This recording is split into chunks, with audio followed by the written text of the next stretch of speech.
लोका समस्ता सुखिनो भवन्तु। चरता भिक्की भोजन हिताय, भोजन सुखाय, लोकानुकंपाय। शिकागो इंटरनेशनल बुद्धिस्ट एकेडमी के चांसलर आदरणीय डॉक्टर असिन्यानी साराय जी, यागून क्षेत्र के माननीय मुख्यमंत्री U Phyo Min Thein ji, Myanmar Institute of Strategic and International Studies के चेयरमैन माननीय U Nyunt Maung Shein ji, Vivekananda International Foundation के निदेशक जनरल एनसी विज जी, मंच पर उपस्थित सभी आदरणीय पूज्य धर्माचार्यगण, उत्तर प्रदेश के माननीय राज्यपाल श्री राम नाईक जी, विभिन्न देशों से इस कार्यक्रम में सम्मिलित होने के लिए पधारे सभी सम्मानित धर्माचार्यगण, प्रतिनिधिगण, मिंग लाबा, नमस्ते।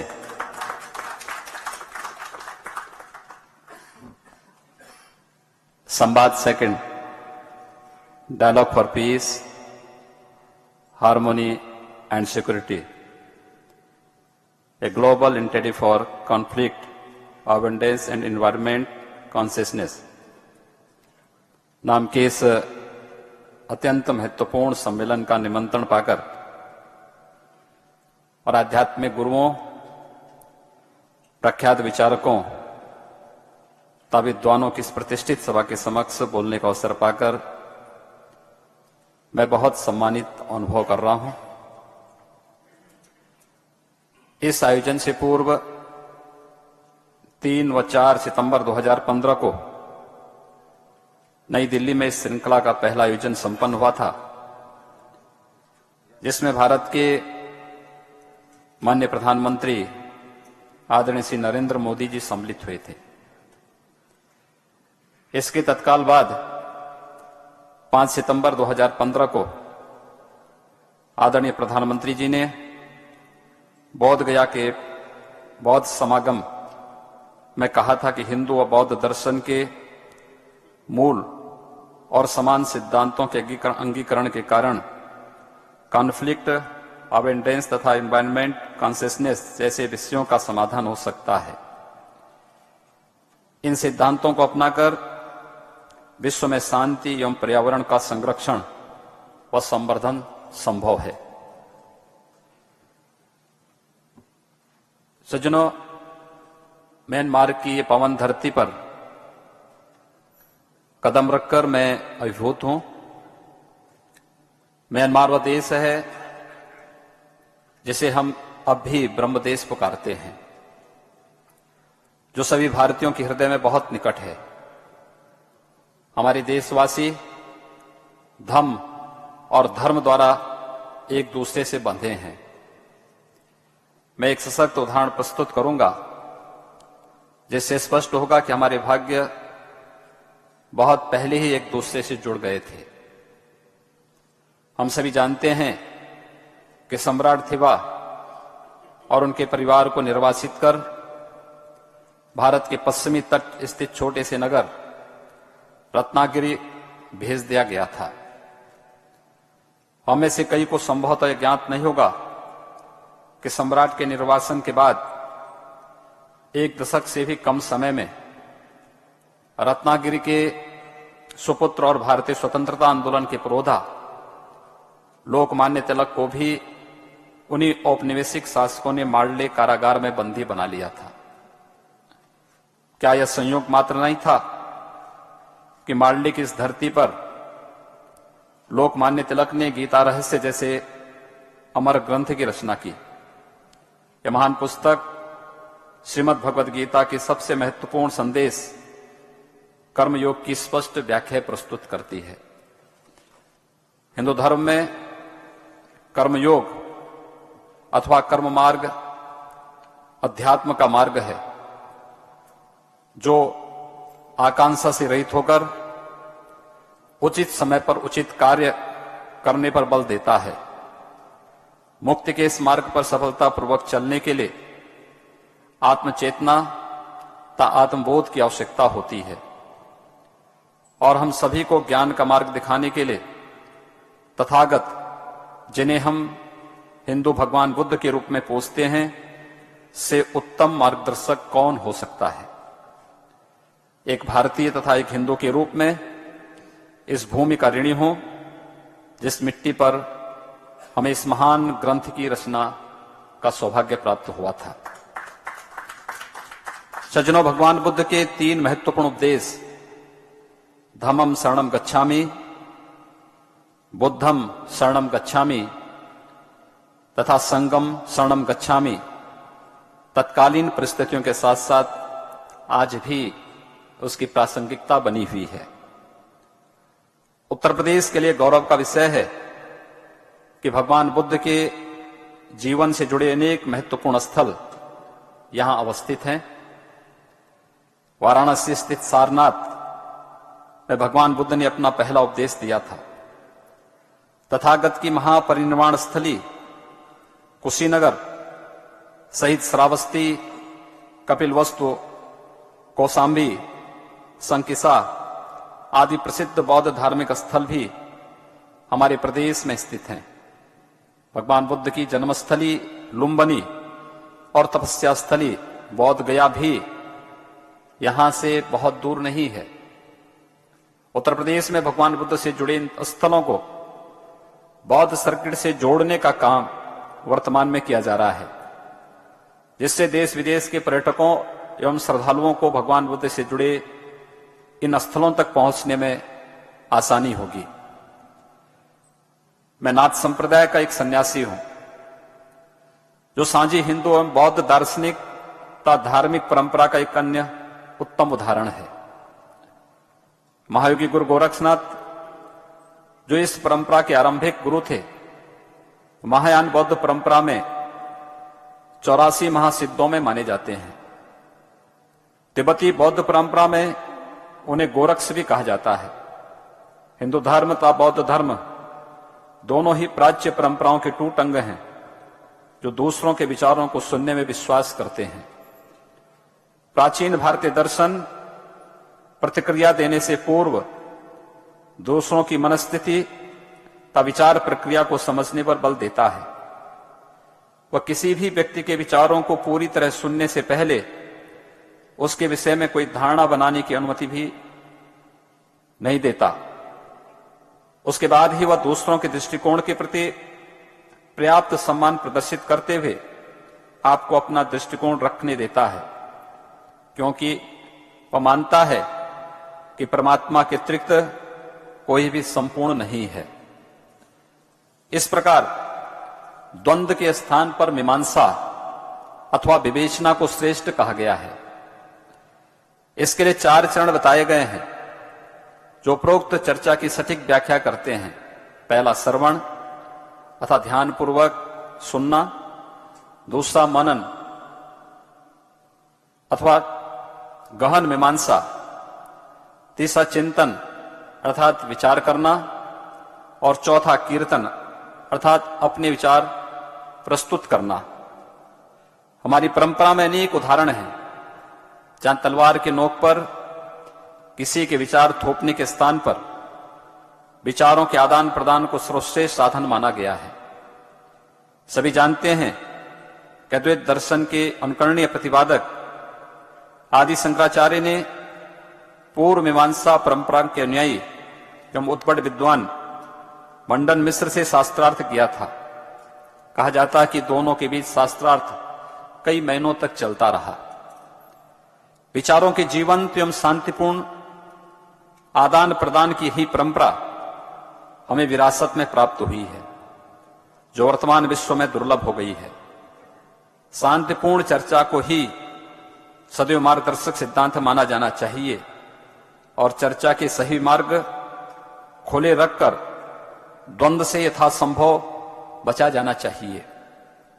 भारत में महाभारत जैसे महाकाव्य में भी स्वयं भगवान श्री कृष्ण ने समस्त शक्तियों एवं सिद्धियां होते हुए भी विवाद के शांतिपूर्ण समाधान के लिए कौरवों को अंतिम क्षण तक मनाने का प्रयास किया। इसके लिए वे स्वयं दूत एवं मध्यस्थ बनकर हस्तिनापुर के राज दरबार में पहुंचे। वे भगवान थे, वो अकेले ही पांडवों की अभिलाषा पूरी कर सकते थे, किंतु वह झुक गए क्योंकि शांति का कोई विकल्प नहीं होता। भगवान जानते थे कि ऐसा कोई भी प्रयास करना ही चाहिए जिसका परिणाम शांति हो। इसी प्रकार भगवान बुद्ध द्वंद्व टालने के प्रबल समर्थक थे। उनका सदियों पुराना संदेश था कि हजारों युद्धों में विजय प्राप्त करने से श्रेयस्कर कर स्वयं पर विजय प्राप्त करना है। और यह संदेश आज भी प्रासंगिक है और सही है। धम्म के वास्तविक स्वरूप को समझने के लिए भगवान बुद्ध के अष्टांग मार्ग को जानना और अपनाना जरूरी है। उनके द्वारा बताए गए अष्टांग मार्ग में सम्यक दृष्टि एवं सम्यक संकल्प सर्वाधिक महत्वपूर्ण है। तथागत की इसी शिक्षा को अंगीकार करके आपसी विवादों को सुलझाने एवं पर्यावरण को सुधारने में मदद मिल सकती है। सज्जनों, पर्यावरण का संरक्षण व संवर्धन काफी व्यापक एवं बहुआयामी शब्द है। हमारे आसपास की वे सभी वस्तुएं जो जीवन की उत्पत्ति एवं विकास के लिए सहायक होती हैं, वे पर्यावरण के तहत ही आती हैं। इसमें वातावरण, जल, वायु, पृथ्वी, वनस्पतियां, जीव जंतु आदि सभी को समाहित किया जा सकता है। एक दृष्टि में देखा जाए तो प्रकृति के सभी पदार्थ एक दूसरे पर निर्भर भी हैं और पूरक भी। इनमें परस्पर समन्वय स्थापित रहने पर ही प्रकृति में संतुलन बना रह सकता है। इस संतुलन को बनाए रखने में मनुष्य की सबसे अहम भूमिका है। मनुष्य की विचारशीलता को और अधिक परिमार्जित करने एवं संवेदनशील बनाने में धर्म की विशेष भूमिका है। लेकिन यह भी एक कटु सच्चाई है कि वर्तमान में नई पीढ़ी के पास अपने धार्मिक ग्रंथों को गहन अध्ययन करते हुए उनके अनुरूप अनुसरण करने का समय नहीं रह गया है। इसलिए प्रकृति को समझने की संवेदना भी कम होती जा रही है, जिसका सीधा प्रभाव हमारे पर्यावरण पर पड़ रहा है। मैं समझता हूं कि ऐसे में विश्व की विभिन्न संस्थाओं पर यह गुरुत्तरदायित्व आ पड़ा है कि विश्व में आपसी सहयोग एवं समन्वय स्थापित कर हर नागरिक में पर्यावरण को लेकर एक चेतना जागृत करने का प्रयास करे। मानव सभ्यता के संरक्षण एवं आर्थिक तथा सामाजिक उन्नति के लिए यह न केवल लाभकारी बल्कि एक अनिवार्य शर्त भी है। अब लगभग यह स्पष्ट हो चुका है कि विश्व में शांति, समन्वय और सुरक्षा के लिए राष्ट्राध्यक्षों की अपेक्षा जनता की जागरूकता एवं आपसी संवाद अधिक परिणामोत्पादक होता है। जनता के सहयोग के बिना न तो हम पर्यावरण की रक्षा कर सकते हैं और न ही विभिन्न धर्मों एवं राष्ट्रों के बीच शांति एवं समन्वय कायम ही कर पाएंगे। बौद्ध धर्म में अभिधम्म पिटक और हिंदू धर्म में खड़दर्शन का कहना है कि निराकार से ही आकार अर्थात संपूर्ण जगत की उत्पत्ति सबसे मूलभूत आध्यात्मिक घटना है। इससे हमें ध्यान आता है कि हम सभी एक ही ऊर्जा स्रोत से उत्पन्न हुए हैं और अन्य किसी भी प्रकार की भिन्नता का कोई अर्थ नहीं है। इससे हम स्वाभाविक रूप से अपने आसपास के वातावरण के साथ एकाकार हो जाते हैं। भगवान बुद्ध को उनके प्रथम 5 शिष्यों का दिया गया पहला उपदेश किसी भी प्रकार के अति से दूर रहने के कारण के एक सुझाव के साथ आरंभ होता है और इसके लिए उन्होंने मध्य पदमार्ग का प्रतिपादन किया, जिसमें लोगों को स्वर्णिम माध्य का अनुसरण करने की शिक्षा दी गई है। यह स्वर्णिम माध्य अथवा संतुलन विकास की आवश्यकता एवं मूल वातावरण के संरक्षण के मध्य होना चाहिए। सत्य की प्राप्ति होने के बाद भगवान बुद्ध इस सत्य को लोगों के साथ साझा करना चाहते थे। उन्हें ज्ञात था कि कार्य दुष्कर है, किंतु उनके भीतर मानवता के प्रति इतनी करुणा थी कि वह बिल्कुल भी नहीं हिचकिचाए। लोगों के बीच अपने विचारों के प्रसार हेतु उन्हें निष्ठावान शिष्यों की आवश्यकता थी। हमें भगवान श्री राम, भगवान श्री कृष्ण, भगवान बुद्ध की विरासत मिली है। उत्तर प्रदेश की समृद्ध सांस्कृतिक विविधता और विरासत के संरक्षण पर राज्य सरकार विशेष ध्यान दे रही है। भारत सरकार की मदद से उत्तर प्रदेश में रामायण सर्किट, कृष्णा सर्किट एवं बौद्ध सर्किट का विकास किया जा रहा है। वर्ष 2019 में तीर्थराज प्रयाग में अर्धकुंभ आयोजित होने जा रहा है, जिसमें करोड़ों श्रद्धालु सम्मिलित होंगे। यह विश्व का सबसे बड़ा धार्मिक एवं आध्यात्मिक आयोजन होगा, जो बंधुत्व एवं सहअस्तित्व का एक जीवंत उदाहरण भी प्रस्तुत करेगा। मैं आप सभी को विविधता एवं सद्भाव की विशिष्ट पहचान रखने वाले उत्तर प्रदेश के भ्रमण के लिए सादर आमंत्रित करता हूं। हमारी सरकार को राज्य में आपका स्वागत करने में हर्ष की अनुभूति होगी। मुझे प्रसन्नता है कि विवेकानंद इंटरनेशनल फाउंडेशन ने शिकागो इंटरनेशनल बुद्धिस्ट एकेडमी और Myanmar Institute of international and studies के सहयोग से संवाद 2 के सम्मेलन के आयोजन के लिए यांगून को चुना। मैं परम आदरणीय अभित ध्वज महारथ गुरु डॉक्टर असिन न्यानी सार जी का विशेष रूप से धन्यवाद देना चाहूंगा, जिन्हें पूरा विश्व शिकागो सयादा के नाम से जानता है। वे महान शिक्षक एवं धम्म गुरु हैं तथा संस्थाओं के निर्माण करने एवं बिना किसी भेदभाव के लोगों के कल्याणार्थ सामाजिक कार्यक्रमों को बढ़ावा देने के लिए विख्यात हैं। वह भारत और भारत की जनता के परम मित्र हैं और मैं उन्हें ऐसे भव्य तथा सार्थक सम्मेलन के आयोजन के लिए हृदय से बधाई देता हूं। आज यहां उपस्थित होने तथा सम्मेलन को इतना सफल बनाने के लिए मैं आप सभी का धन्यवाद करता हूं। मैं Chicago international Buddhist academy, Myanmar Institute of international and strategic studies और विवेकानंद इंटरनेशनल फाउंडेशन के आयोजक मंडल को विशेष रूप से धन्यवाद करता हूं। इसके साथ ही इस विराट सम्मेलन के आयोजन तथा अतिथि सत्कार में सहयोग के लिए मैं म्यांमार सरकार तथा इसके विभिन्न मंत्रालयों एवं विभागों का भी धन्यवाद करता हूं। और अंत में मैं आप सभी के लिए शांति, सौहार्द, स्वास्थ्य और सुख की कामना करने के लिए प्राचीन हिंदू मंत्र के साथ अपनी वाणी को विराम देता हूं कि सर्वे भवन्तु सुखिनः, सर्वे सन्तु निरामया, सर्वे भद्राणि पश्यन्तु, मां कश्चित् दुर्भाग्यो भवेत्। ओम शांति शांति शांति।